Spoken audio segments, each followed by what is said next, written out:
She was just a waitress finishing her shift when she saw the boy screaming in the corner booth. Everyone ran, but she walked toward him and pulled him into her arms. What she didn't know, the child's father was the vampire king, and she'd just created a bond that could never be broken. The fluorescent lights in Mike's diner had been flickering for 3 minutes straight.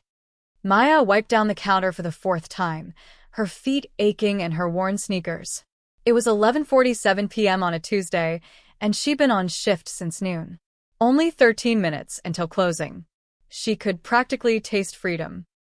"Maya?" Old Pete called from booth 7, his coffee mug shaking in his wrinkled hand. Something ain't right. She looked up, and that's when she heard it. A child's scream. High, piercing, and wrong in a way that made her bones hurt. The sound came from the corner booth, where a small boy sat alone. He couldn't have been more than 6 years old, with dark hair that fell into his eyes. But it wasn't the screaming that made the 3 other customers grab their coats and rush toward the exit.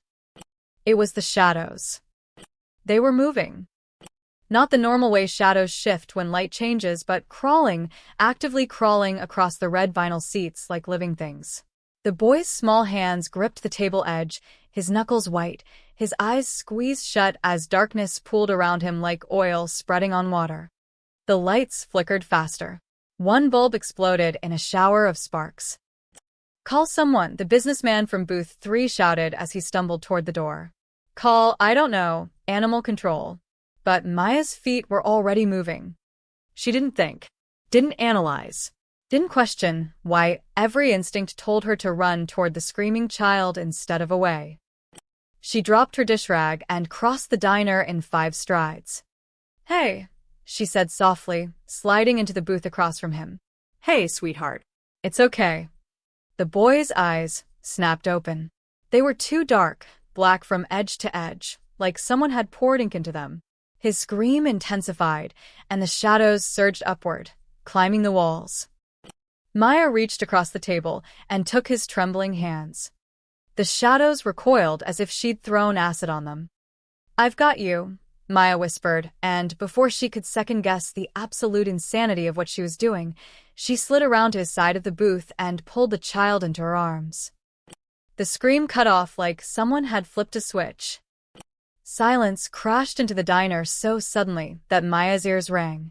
The shadows fled back to their proper places, under tables and corners, behaving exactly like normal shadows should. The flickering lights steadied. The boy buried his face against her shoulder and started to cry. Normal crying, the kind that came with hiccups and shuddering breaths. "Don't go," he whispered against her uniform. "Please don't go. Everyone always goes." Maya's heart cracked straight down the middle. She tightened her arms around him, feeling his tiny frame shake. "I'm not going anywhere, baby. I promise." She meant it. God help her, she absolutely meant it. Old Pete stood frozen by his booth, his coffee mug in midair. The cook, Jerry, peeked out from the kitchen window, his eyes wide. "Maya?" Jerry called. "What the hell just?" The diner door didn't open. It exploded inward. The glass didn't shatter. It simply ceased to exist, dissolving into mist that hung in the air for one impossible moment before dissipating. A man stood in the doorway, and Maya's brain struggled to process what she was seeing. He was tall, easily 6'4", and dressed in a black coat that looked like it cost more than her car. But it was his face that made her breath stop. Sharp features that could have been carved from marble. Dark hair swept back from a face too beautiful to be real. And eyes. Red eyes. Not bloodshot. Not colored contacts. Red. Like rubies catching light, like fresh blood, like warning signs and danger, and every primal instinct screaming at her to run. The temperature in the diner dropped 20 degrees in an instant. The man's gaze swept the room with the casual authority of someone who owned everything he looked at. When those crimson eyes landed on the booth where Maya sat with the boy, he went completely still. "Aaron," he said, and his voice carried the kind of command that made empires fall and armies kneel. The boy in Maya's arms tensed. "Papa. Papa?" This terrifying, impossibly beautiful man was the kid's father. The man, Papa, crossed the diner in 3 strides that seemed to bend distance. He stopped at their booth, and up close, Maya could see the rage simmering beneath his controlled exterior. His hands were clenched at his sides. A muscle ticked in his jaw. But when he looked at his son, wrapped around Maya like she was the only solid thing in the world, the rage flickered into something else. Confusion, then shock, then something that might have been fear. "You're calm," he said, and he wasn't talking to Maya. He stared at his son like he was seeing a miracle. "Aaron, how are you calm?" The boy's grip on Maya's uniform tightened. "She doesn't smell like lies. She doesn't taste like fear. Taste." The man's red eyes finally fixed on Maya with an intensity that made her want to crawl out of her own skin. He studied her face like he was reading a book written in a language he'd forgotten. "What are you?" he asked quietly. I'm a waitress." Maya's voice came out higher than intended.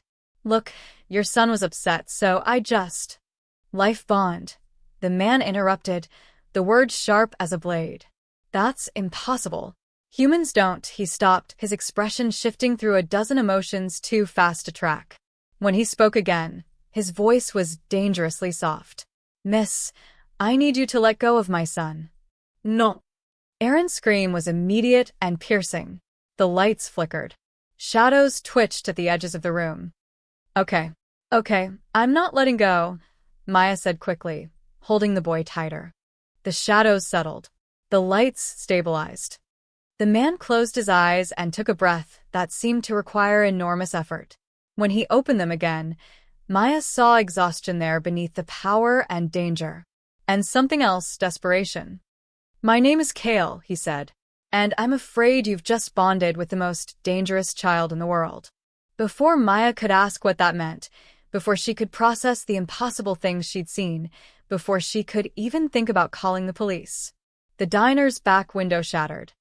3 figures in dark clothes dropped through the opening, moving too fast to be human. One landed on a table without making a sound. Another perched on the counter, like a bird of prey. "Lord Kale," one of them hissed, and their voice sounded like snakes sliding over glass. "Step away from the human. The council has questions."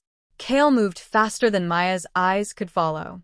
One moment he was standing beside the booth. The next, he was between Maya and the intruders, his coat billowing around him like wings. "Touch her," Kale said softly, "and I will paint these walls with what's left of you." The child in Maya's arms whispered, "Papa's scary when he's protecting people." Maya's entire worldview was shattering like the glass in the windows, but all she could think was, what have I gotten myself into? The standoff lasted exactly 4 seconds. Then one of the intruders lunged. Kale didn't just move, he blurred. His hand shot out and caught the attacker by the throat mid-leap, slamming them into the ceiling hard enough to crack the plaster. The figure crumpled to the floor and didn't get up. "The human comes with us," another intruder said, circling left. This one was a woman with silver hair and eyes that glowed like dying stars. "Council's orders. The boy is unstable. She's a liability." "The boy is my son," Kale replied, his voice dropping to a register that made Maya's teeth ache. "And the council doesn't give me orders." Maya's arms tightened around Aaron. His small heart hammered against her chest like a trapped bird. "It's okay," she whispered, though nothing was okay. Nothing had been okay since the shadows started moving. "She doesn't even know what she's holding," the third intruder sneered. He was younger, with a cruel smile. "A human bonded to a royal? That's not protection. That's a walking apocalypse trigger." Aaron whimpered. The diner lights began to flicker again. "Stop scaring him," Maya snapped before she could stop herself. Every intruder turned to stare at her. Even Kale's shoulders tensed. The young one laughed, a sound like breaking bones. "Oh, it speaks. Tell me, little human, do you have any idea what that child could do to you? One nightmare, and he'll drain you dry without meaning to. One tantrum, and your mind breaks. He's killed 3 trained handlers in 6 months." Maya looked down at the small boy trembling in her arms. His face was buried against her shoulder, his small hands clutching her uniform like she was the only thing keeping him tethered to the world. "He's 6 years old," she said flatly. "And he's terrified. So maybe the problem isn't him." The temperature dropped another 10 degrees. "We're leaving," Kale said. "All three of us. Send my regards to the council." "You'd start a war over a human?" Silverhair demanded. Kale's smile was terrible to behold. "Try me." He moved then, not attacking, but scooping both Maya and Aaron up like they weighed nothing. Maya yelped as the world tilted, suddenly cradled against Kale's chest with Aaron sandwiched between them. "Hold on," Kale said. "Hold on to what?" The diner dissolved into a blur of motion and impossible speed. Wind screamed in Maya's ears. She squeezed her eyes shut, feeling Aaron do the same, both of them clinging to each other while Kale carried them through what felt like the space between heartbeats. When the world stopped moving, Maya opened her eyes to find herself on a rooftop. The city sprawled below them, lights twinkling like fallen stars. The building beneath her feet was at least 20 stories high. She could see the diner 4 blocks away, its broken windows visible even from this distance. We were just... Maya's legs gave out. Kale set them down gently, keeping one hand on her shoulder to steady her. "Breathe. The disorientation will pass." "Disorientation? We just... Maya gulped air, her mind spinning. "People can't move that fast." "I'm not people," Kale stepped back, scanning the rooftop's edges. "And we're not safe yet. They'll track us." "Who are they? What do they want? Why?" "Mama Maya." Aaron's small voice cut through her panic. Maya looked down.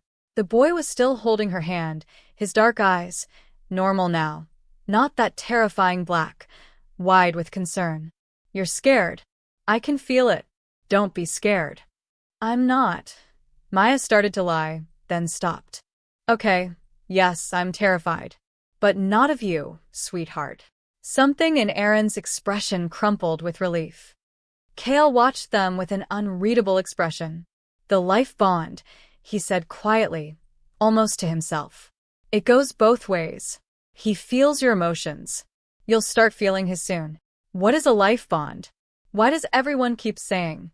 "It's a soul-deep connection that occurs between compatible essences," Kale interrupted, his eyes still scanning for threats. "It happens once in a millennium, maybe. I've lived 800 years and never seen it occur between a vampire and a human. It shouldn't be possible." Maya's brain stalled on 800 years and refused to process further. "My son has a blood-soul disorder," Kale continued, his voice tight. "His power is immense, but he can't control it. Every emotion becomes a weapon. Fear, anger, sadness, they manifest as what you saw. Shadows. Energy storms. Reality breaks." He turned to face her fully. 3 supernatural healers, 5 trained caregivers, and a dozen stability spells have failed. But you walked up to him, and he just stopped. "I didn't do anything special. I just hugged him." "That's what makes it a life bond." Kale's expression was grim. "You're not just calming him, Maya. You're anchoring his soul, which means separating you two now could kill him. And every vampire faction in the city will want to control you, study you, or eliminate you to test that theory." A sound echoed from below, footsteps, many of them, too synchronized to be human. Kale's jaw clenched. "They're coming. Stay close to me. And whatever happens, don't let go of my son." The cathedral rose from the warehouse district like a ghost from another century. Maya had passed it 100 times on the bus and never really seen it, just another abandoned building in a neighborhood full of them. But now, standing at its massive wooden doors with Kale's hand firm on her shoulder and Aaron clinging to her waist, she saw it differently. The stones seemed to hum with something old and patient. "Neutral ground," Kale said, pushing the doors open. "Established in 1823 by the Treaty of Ash and Blood. No violence permitted within these walls without unanimous council approval." "That sounds very official for an abandoned church," Maya managed, her voice shaky. "It's not abandoned." The interior took her breath away. Candlelight, hundreds of candles, illuminated vaulted ceilings and stained glass windows that somehow hadn't been shattered by vandals. The pews were dust-free. Fresh flowers sat on the altar. And there were people, or at least beings shaped like people. A woman with skin like polished obsidian looked up from arranging lilies. A man reading by candlelight had eyes that reflected the light like a cat's. In the shadows near the confessional, something tall and thin watched them with unblinking interest. "Lord Kale," the woman said, inclining her head. "You bring outsiders to sanctuary. I bring my son and his life bonded," Kale replied. "Under treaty law, I claim protection for all three of us." Murmurs rippled through the cathedral. The cat-eyed man closed his book with a soft thump. "A human life bonded?" the obsidian woman said softly. "To the prince? The council will. The council can file their complaints in triplicate." Kale cut her off. "Right now, I need Thera." "Where is she?" "Here." The voice came from above. Maya looked up to see an elderly woman descending a spiral staircase she could have sworn wasn't there a moment ago.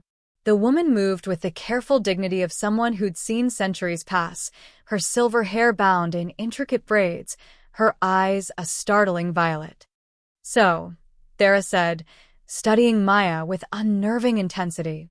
"This is the waitress who stopped a bloodstorm at the hub." "News travels fast," Maya muttered. "News travels at the speed of terror, child." Every vampire in 50 miles felt what happened in that diner. Thera descended the last step and circled Maya slowly. Aaron's power signature simply stopped. Like someone had flipped a switch. "We thought he'd died." Aaron pressed closer to Maya's side. "I'm not dead. I'm just not scared anymore." Thera's expression softened. "No, little prince. For the first time in months, you're not scared." She extended a hand toward him.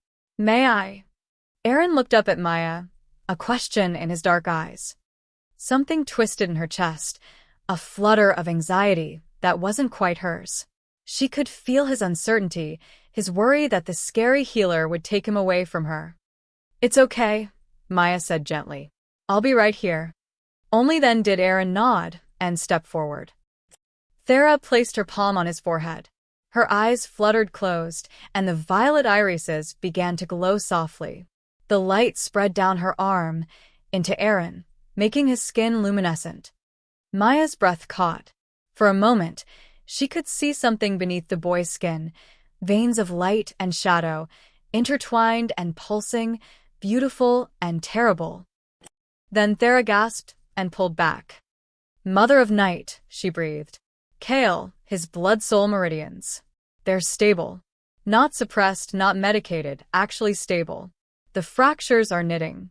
The chaos streams are flowing in proper channels." She turned to Maya with something like awe. "What are you?" "I'm a waitress from Cleveland." Maya's voice cracked. "I make $7.25 an hour plus tips. I have a studio apartment with a radiator that sounds like a dying whale.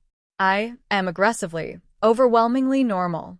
"No," Kale said quietly. "You're not." Thera moved to Maya now, and, before she could protest, placed that same glowing palm against her chest. Warmth flooded through Maya's body, not uncomfortable, but strange, like sunlight moving under her skin. She felt Thera's presence in her mind, gentle as a whisper, searching for something. Then Thera's eyes went wide. "Oh," she said softly. "Oh, child. You have no idea what you are, do you?" "I really, really don't," Maya admitted. "You have latent resonance, soul sight, the ability to perceive and stabilize supernatural energy." Thera's hand dropped. "It's incredibly rare in humans. Most who have it become shamans, mediums, energy healers. But you never knew. It was just sleeping inside you, waiting." "Waiting for what?" Thera looked at Aaron, then back to Maya. "For something powerful enough to wake it up. Aaron didn't just bond with you, Maya. He activated you." The cathedral suddenly felt too small, the candlelight too bright. Maya's legs went weak again, and this time Kale caught her, his hand steady on her elbow. "I just wanted to finish my shift," she whispered. Aaron's small hand found hers. "I'm glad you didn't. Despite everything, the impossibility, the danger, the complete destruction of her normal life, Maya found herself squeezing back. "Yeah," she said quietly. "Me too, kiddo." Outside, thunder rumbled. Not weather, something else. Kale's jaw tightened. The council is convening. They'll want answers. Thera's expression turned grim. Then we'd better prepare her. Because a human who can stabilize the vampire prince? Every faction will either want to crown her or kill her. Great, Maya said faintly. Just great. The midnight court convened in a place that shouldn't exist. Maya stood in what Thera called the in-between, a vast hall carved from shadow and starlight, located nowhere and everywhere at once. Kale had warned her it would be disorienting. He'd undersold it. The floor beneath her feet looked like frozen midnight. The ceiling stretched impossibly high, a dome of swirling darkness pierced by pinpricks of silver light that might have been stars or eyes. And the walls breathed. "Don't stare at the architecture too long," Kale murmured beside her. "It doesn't appreciate being perceived." Maya tore her gaze away, focusing instead on the gathered vampires.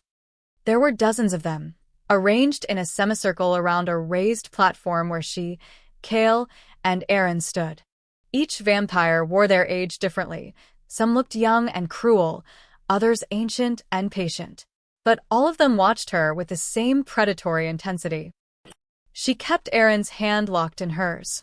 He was calmer than she was, which felt backwards. "The Council recognizes Lord Kale Draven, Vampire King of the North American Covenant," a voice announced. It came from everywhere and nowhere. A figure stepped forward from the semicircle, a man who looked barely 20, with white blonde hair and a smile that made Maya's skin crawl. Despite his young appearance, power radiated from him like heat from a furnace. "Lord Varen," Kale acknowledged, his tone carefully neutral. "Lord Kale," Varen replied, that unsettling smile widening. "You've brought entertainment to these tedious proceedings. A human? Truly." His gaze slid to Maya. "Tell me, little mortal, do you have any idea how many laws you've broken simply by breathing in this chamber?" "I didn't exactly volunteer for this," Maya shot back before she could stop herself. Shocked silence rippled through the assembly. Aaron squeezed her hand, pride and worry mixing in equal measure. She could feel both emotions as if they were her own. Varen's smile vanished. "It speaks out of turn. How delightfully suicidal." "Enough," Kale's voice cracked like a whip. "Maya is under my protection. She addresses this council because she is life-bonded to my heir. That grants her standing." "Standing?" An elderly vampire woman laughed, the sound like wind through a crypt. "A human has no standing in vampire affairs. This is unprecedented. Unnatural." "Unnatural?" Thera's voice cut through the murmurs. She'd accompanied them as a neutral witness, standing just outside the platform's circle. "Lady Mora, need I remind you that you yourself bonded with a human 3 centuries ago? Your beloved William, if memory serves." Lady Mora's expression tightened. William was turned within a year of bonding. The natural order was restored. "After he nearly died from the transformation," Thera countered. "Because not all humans survive the turning. Some bonds are meant to remain as they are." "This is different," Varen interjected smoothly. "William wasn't bonded to the heir of a vampire throne. He wasn't a liability to the entire covenant." He turned to address the assembly. "My lords and ladies, consider what this human represents. A vulnerability, a weakness in our prince that any enemy could exploit." Or, another vampire spoke up, a middle-aged man with kind eyes. "She represents an unprecedented stabilizing force." "I've read Thera's report. The prince hasn't had an episode since bonding with the girl. 3 months of chaos, ended in one embrace." "Exactly my point, Lord Carrick," Varen said. "She's a drug, a crutch. What happens when she dies?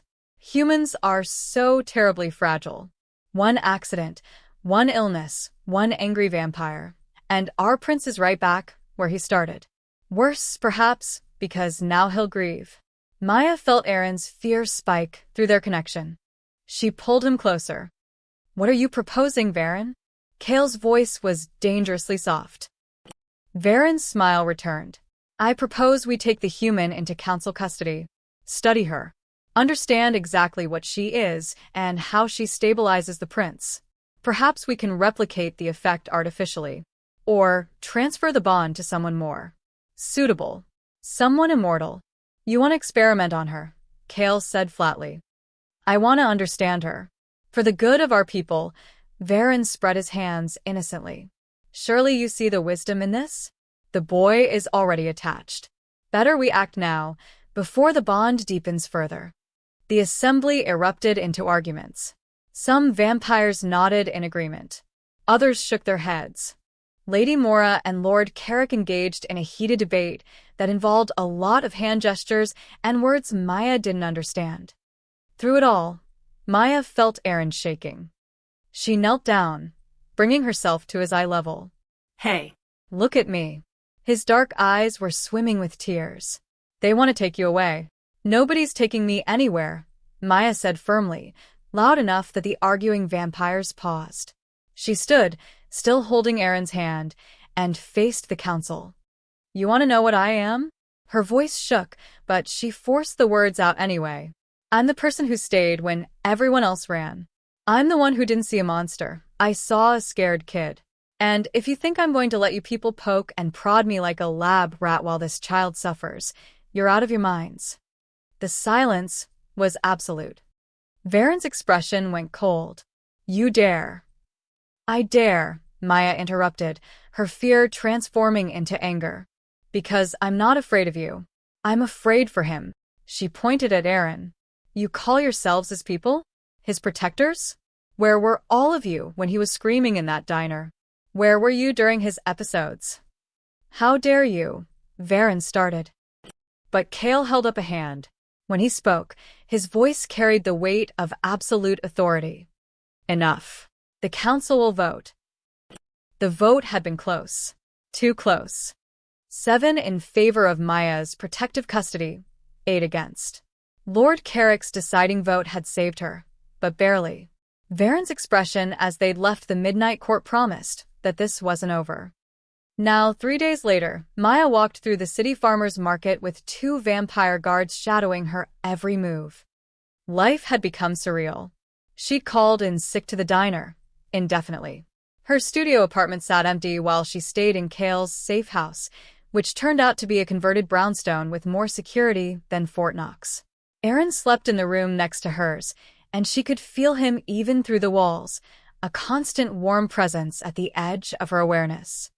The life bond was getting stronger. Can I at least look at the flowers without you two hovering? Maya asked her guards, a stoic woman named Elise and a younger man called Marcus. No, they answered in unison. Maya sighed and stopped at a vendor selling sunflowers. Normal. This was almost normal. People browsing vegetables, the smell of fresh bread, afternoon sunlight. The world tilted. One moment Maya was reaching for a sunflower, the next she was somewhere else entirely. Not physically. Her body still stood in the market, but her mind had been yanked backward through time. A grand hallway lit by torches. A woman in a crimson gown running, her face streaked with tears. Behind her, a child's screams echo through stone corridors. Please, the woman shouts at robed figures blocking her path. He's just frightened. He doesn't understand what's happening to him. The prince is unstable, Your Majesty, one figure replies coldly. He must be contained. He's my son. The woman's hand blazes with light, the same light Maya had seen in Aaron. A symbol burns in the air, intricate and beautiful, a circle of thorns wrapping around a crescent moon. Then darkness. The screaming stops. When the light fades, the woman is on her knees, sobbing. The symbol on her hand has turned black, burned into her skin like a brand. Maya gasped and stumbled backward. Strong hands caught her, Marcus on one side, Elise on the other. What happened? Elise demanded, her eyes scanning for threats. Are you hurt? Maya's legs wouldn't hold her. I saw something. A woman. A child. There was screaming and... Her hand burned. Maya looked down and watched, horror-struck, as a mark appeared on her palm. The same symbol from the vision, thorns and crescent moon, etched itself into her skin in lines of silver light. It didn't hurt, exactly, but she could feel it like a second heartbeat. No, Elise, breathe. That's not possible. Marcus pulled out his phone, his fingers flying across the screen. Lord Kale needs to see this. Now. 20 minutes later, Maya sat in Kale's study while he examined her hand with an expression she couldn't read. Aaron curled up beside her on the sofa, his small fingers tracing the glowing mark with fascination. It's pretty, Aaron said. Like Mama's was. Kale's head snapped up. What did you say? Mama had a mark like this. Before she went away, Aaron's voice got smaller. I remember. It glowed when she held me. The silence in the room was suffocating. Kale. Maya's voice came out as a whisper. Who was Aaron's mother? Kale's jaw worked. When he finally spoke, his voice was rough. Celine. Her name was Celine. She was human. The pieces clicked together in Maya's mind. She was life-bonded to Aaron too. Yes, Kale moved to the window, his back to them. Celine appeared one night during one of Aaron's episodes, much like you did. She could calm him, stabilize him. We thought he stopped, his shoulders tense. We thought we had time to understand it, to protect her properly. What happened? Maya asked, though part of her didn't want to know. Varen happened. Kale's voice went cold. He convinced a faction of the council that Celine was corrupting Aaron, making him weak. They staged an accident, a carriage crash. Very tragic. Very convenient. He turned back to face them, and Maya saw centuries of grief in his crimson eyes. I couldn't prove it. Couldn't get justice. And Aaron. I got bad again. Aaron finished quietly. Really, really bad. Papa says I almost died. Maya pulled him closer, her heart breaking. I'm so sorry. The mark Celine bore was called the soul anchor, Kale continued. It appears when a life bond evolves beyond simple emotional connection into something deeper, more permanent. Celine had been with us for 2 years when it manifested. He stared at Maya's glowing palm. You've had it for 3 days. That shouldn't be possible. What does it mean? Maya asked.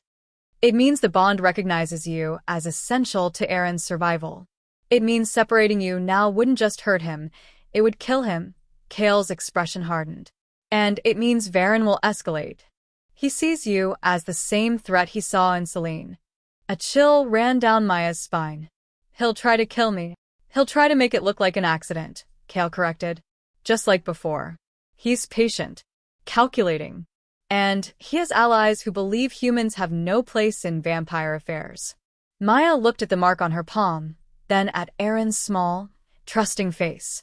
The vision replayed in her mind, Celine running through hallways, desperate to save her son. Had she known? Had she felt death coming? I'm not running, Maya said firmly. And I'm not hiding. Maya. No, she stood, still holding Aaron's hand. Celine died because she was alone. Because you couldn't protect her in time. I'm not alone. I have you. I have Thera. I have guards, her voice strengthened. And I have these visions now, apparently. Maybe that's the bond's way of warning me. Kale studied her for a long moment. You understand what you're choosing? The danger? Maya thought about her empty apartment. Her minimum wage job. Her ordinary, forgettable life. Then she looked at the boy whose hand fit so perfectly in hers, whose fear and hope she could feel like her own emotions. I understand, she said. I choose him. Something flickered in Kale's eyes. Respect, maybe, or recognition. Then we prepare, he said. Because Varen won't wait long. The attack came on the 4th night, during the transfer.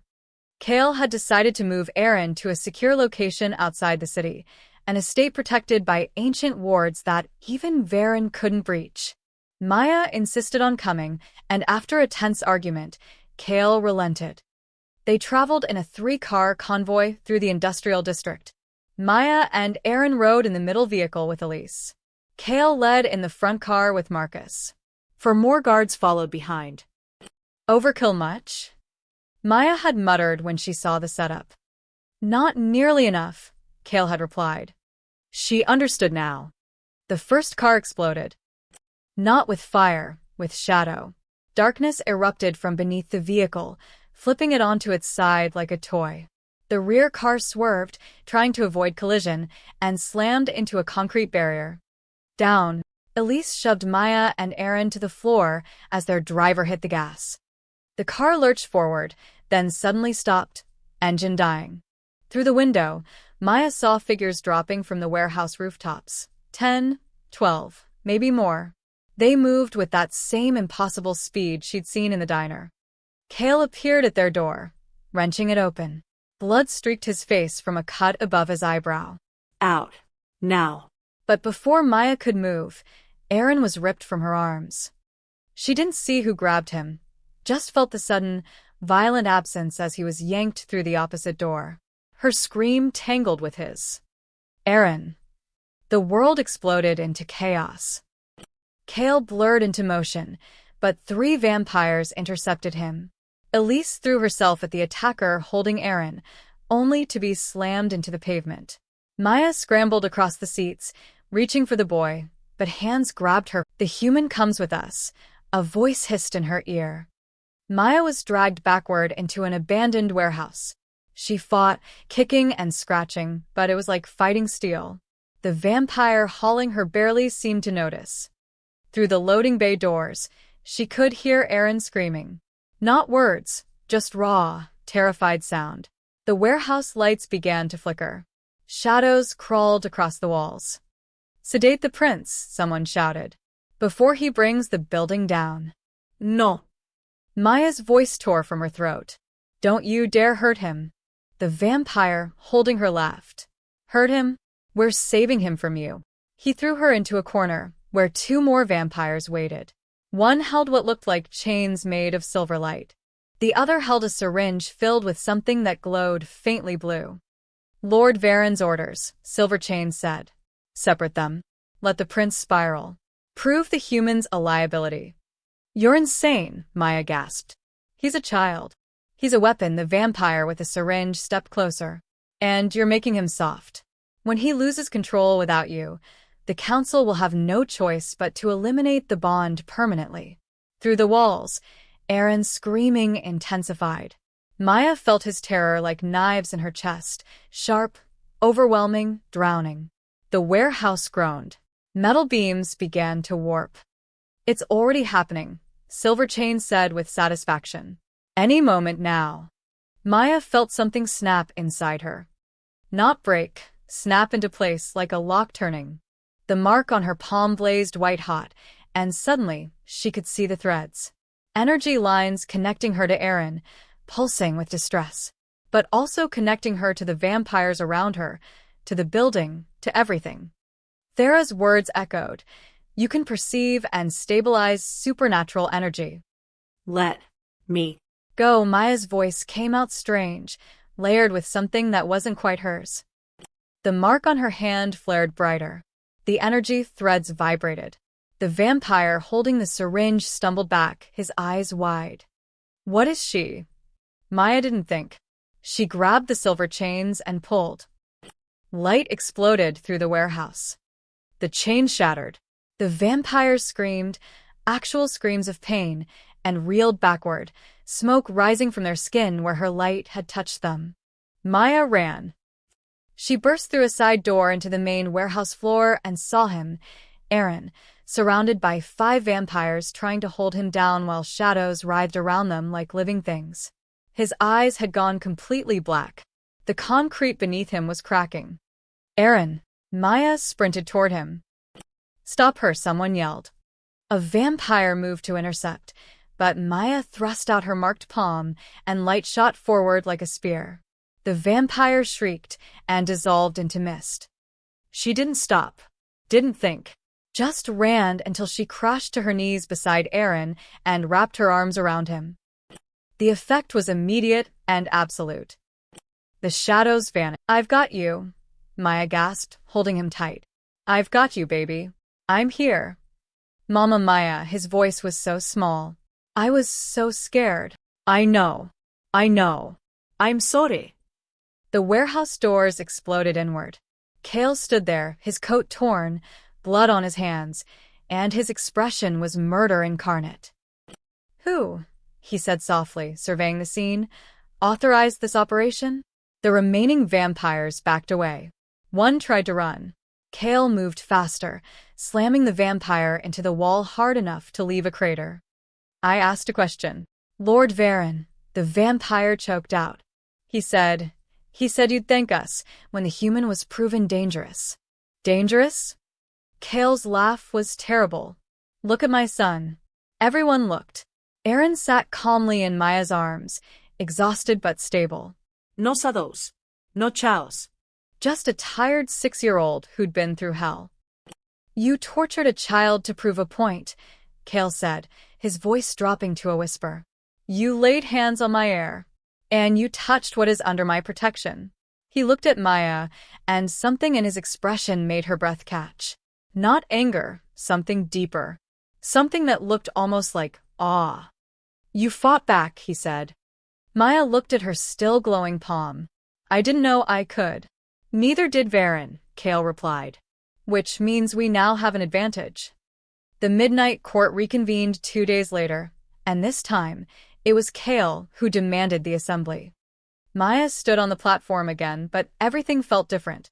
The mark on her palm had faded to a silver scar, but she could feel it thrumming with power. She wore clothes Kale had provided, a simple black dress that somehow made her feel less like a waitress and more like someone who belonged in this impossible world. Aaron stood between her and Kale, holding both their hands. The semicircle of vampires was larger this time. Word had spread about the warehouse incident, about Maya's light, about how she'd fought off attackers and shattered silver chains with her bare hands. Lord Varen stood at the far end, his young face carefully neutral. But Maya could see the calculation in his eyes. This council is convened, the disembodied voice announced, to address charges of unauthorized violence against the royal heir and his bonded guardian. Kale stepped forward, and the temperature dropped. Lord Varen, step into the circle. Varen's smile was practiced and cold. I'm afraid I don't know what you're implying, Lord Kale. Then let me be clear. Kale's voice carried to every corner of the impossible chamber. 4 nights ago, my convoy was ambushed. My son was assaulted. His life bonded was kidnapped and nearly killed. The vampires responsible have confessed under oath that you ordered the attack. Murmurs rippled through the assembly. Confessions obtained through torture are hardly reliable, Varen replied smoothly. You're known for your intensity during interrogations. I didn't touch them, Kale said. Thera extracted the truth. Would you like to contest the word of a neutral arbiter? Varen's jaw tightened. The council gave me no authorization for such an action because I ordered none. If vampires acted, they acted on their own misguided initiative. How convenient, Lady Mora said dryly from her seat, that these rogues acted on beliefs you've been publicly advocating for weeks. Belief isn't crime, Varen countered. I've made no secret of my concerns about human influence on our prince. Many share those concerns, he gestured to several vampires who nodded. But concern doesn't equal conspiracy. Then explain this, Kale said, and nodded to Marcus. The young guard stepped forward with a wooden box. Inside, nestled in black velvet, was a silver dagger with Varen's family crest etched into the blade. Found at the warehouse, Kale said. Dropped during the attack. Shall we test whose blood signature it carries? For the first time, Varen's composure cracked. Just slightly, a flicker of his eyes, a tightness in his jaw. Anyone could have planted that. Could have, Lord Carrick spoke up. But didn't. Lord Kale, I move that Varen be stripped of his council seat pending full investigation. Seconded. Lady Morris said immediately. This is absurd. Varen's voice rose. You would exile a council member over a human? A temporary curiosity who will be dead in a handful of decades. She saved my son's life, Kale said quietly. Twice now. Because she's a drug. Varen snapped, his careful mask falling away. You're all blind. This human is making the prince dependent, weak, soft. He's 6 years old, Maya said. Every eye turned to her. She hadn't meant to speak, but the words came anyway. He's 6, she repeated, stepping forward. He should be soft. He should feel safe. He shouldn't have to be a weapon or a symbol or whatever you people want him to be. Her voice shook, but didn't break. You call me a drug? Fine. If basic kindness and safety feel like a drug to him, that says everything about how you've been treating him. Erin squeezed her hand. Through their bond, she felt his fierce pride. She speaks truth, an ancient vampire in the back said, one Maya hadn't noticed before. His voice creaked like old wood. I remember when young vampires were allowed to be young, before we turned childhood into a test of strength.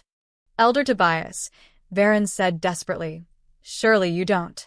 I remember Celine too, Tobias continued. I voted against her protection. I believed humans had no place in our affairs, his ancient eyes fixed on Maya. I was wrong. This girl fought her way through attackers to reach a child who needed her. She didn't run. She didn't negotiate. She simply stayed. Kale's hand settled on Maya's shoulder. Warm, steady, grounding. I call for a formal vote, he announced.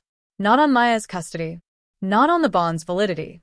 On this, is Maya, a human who has twice saved the vampire prince's life, entitled to full protection of this court as royal guardian?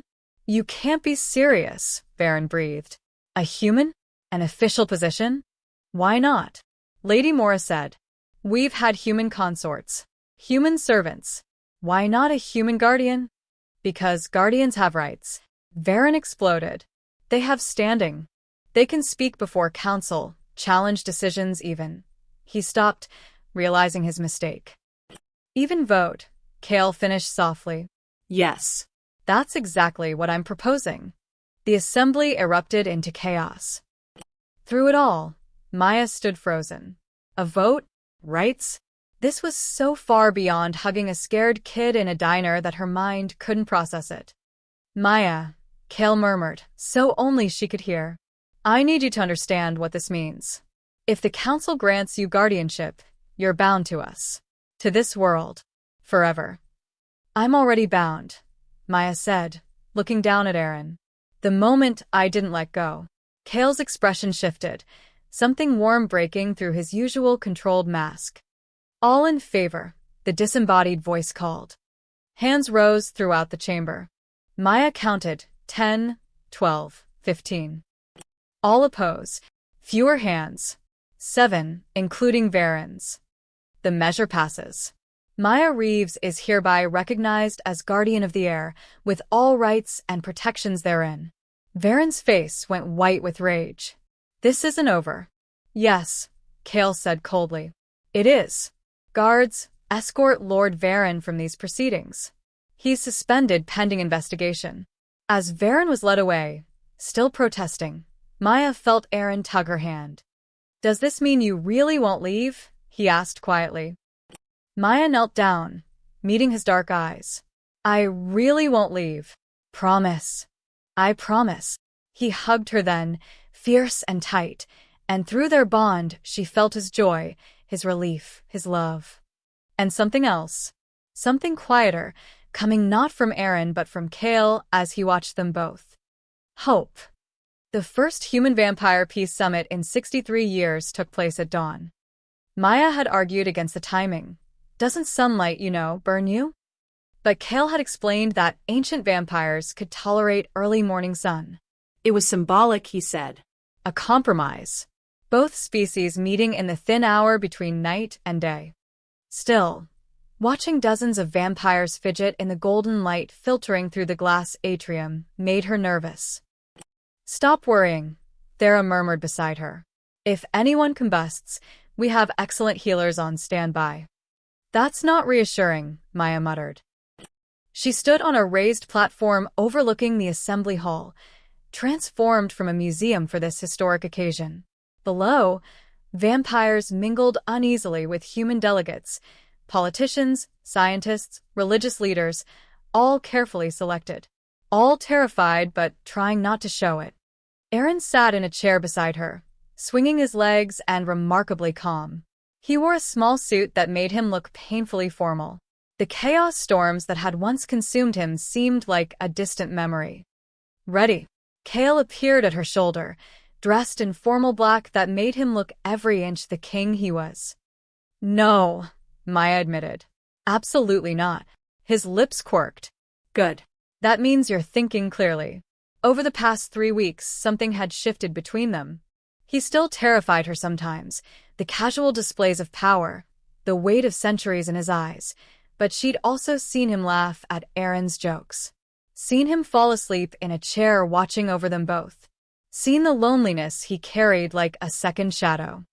And she'd felt, through the bond that somehow extended to him too, his growing attachment to her.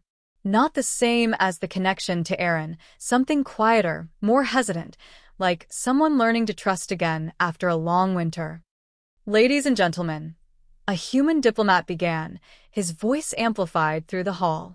We gather today to discuss coexistence between our species. For centuries, we've lived in separation, sometimes peaceful, often not. But recent events have shown us that cooperation might be possible. Maya watched delegates shift uncomfortably. 3 weeks ago, news of the Vampire Prince incident had broken into mainstream media. Videos from the diner, grainy but undeniable, showed shadows moving wrong and a small boy glowing with power. The world couldn't ignore it anymore. The supernatural was real, and humanity had to decide how to respond. We present Maya Reeves, the diplomat continued, gesturing up at her. Guardian of the vampire heir and the first human to hold an official position in vampire government. Maya walked to the podium on shaking legs. Hundreds of eyes watched, human and vampire alike. This was insane. A month ago, she'd been worried about making rent. Now she was supposed to represent humanity to monsters. Except they weren't monsters. Not all of them. I'm not a diplomat, Maya began, and winced as her voice echoed. I'm not a politician or a scientist. 3 weeks ago, I was a waitress making minimum wage. I'm not special. She felt Kale tense behind her, but continued. I hugged a scared kid in a diner. That's all. I didn't know he was a prince. Didn't know his father was a king. Didn't know anything about life bonds or blood-soul disorders or ancient vampire law. She looked out at the assembly. I just saw someone who needed help, and I stayed. A human delegate raised his hand. Ms. Reeves, aren't you afraid? Living among vampires, raising their heir. Doesn't that terrify you? Every single day, Maya admitted. But Aaron terrifies me less than the idea of abandoning him. And the vampires I've met, some want to kill me? Sure. But others have protected me, taught me, treated me with more respect than some humans ever did. She saw a few vampires sit up straighter at that. I'm not saying vampires are perfect, Maya continued. They're not. They're arrogant and secretive, and some of them are genuinely awful. But humans aren't perfect either. We fear what we don't understand. We destroy what we can't control. Maybe, she took a breath, maybe both species have something to learn. Silence filled the hall. Then slowly one person began to clap. Then another. Within moments, half the room was applauding. Humans and vampires both. Not everyone. She saw suspicious faces, hostile eyes. This wouldn't fix everything. One speech couldn't undo centuries of fear and violence. But it was a start. Later, as the summit broke for recess, Maya found herself on the museum's rooftop garden with Kale and Aaron. The city stretched below them, waking up under morning light. That was well spoken, Kale said quietly. I mostly rambled, Maya replied. You were honest. That matters more, he paused, and when he spoke again, his voice was softer. Celine would have liked you. It was the first time he'd spoken his late wife's name, without pain shadowing every syllable. I wish I could have met her, Maya said. She'd be grateful. Knowing someone stayed when she couldn't, Kale watched the sunrise, something shifting in his expression. I've been alone a long time, Maya. Even before Celine, I was isolated. Kings don't have friends. Don't have equals. Maya's heart stuttered. Kale. I'm not asking for anything, he interrupted quickly. The bond between you and Aaron is sacred. I wouldn't complicate that. But I want you to know, he finally looked at her, and his crimson eyes were startlingly vulnerable. You've given me back my son. Given me hope I'd forgotten how to feel. For that alone, I am eternally in your debt.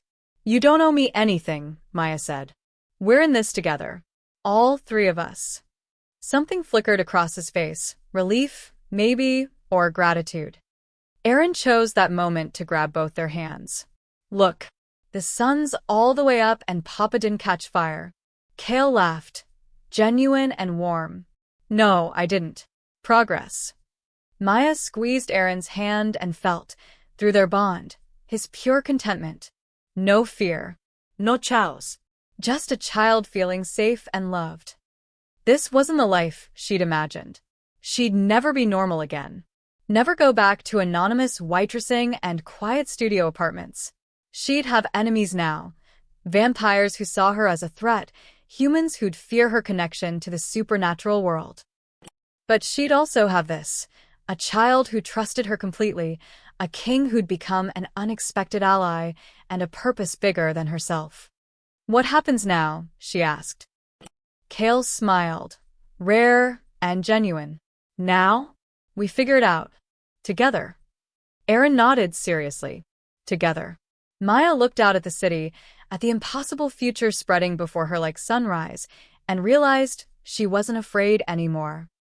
She was ready. The world had changed the night a waitress hugged a screaming boy in a diner.